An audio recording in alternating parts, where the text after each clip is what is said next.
Hey everybody, quick video here. Programming a 23 Chevy Tahoe to a Genie garage door opener. A lot of the videos I've been seeing skips a step. We're going to start from scratch here. Hold 1 and 3 to clear the memory until this light blinks fast.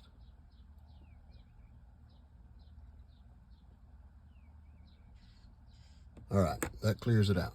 Now we're going to hold the button we want to use that already opens the garage door and the one we want to program at the same time until that same light blinks fast.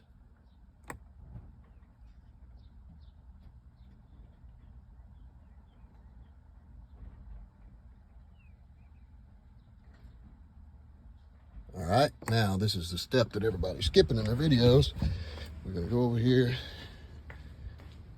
hit the set button on the garage door opener. Should turn blue. Nope, we gotta hold it. We're gonna hold it till it turns blue. All right, now it's blinking.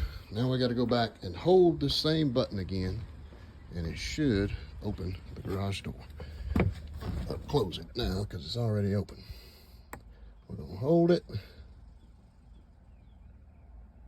And look at there, garage door's closing. It finally worked. Ha! Everybody have a good day.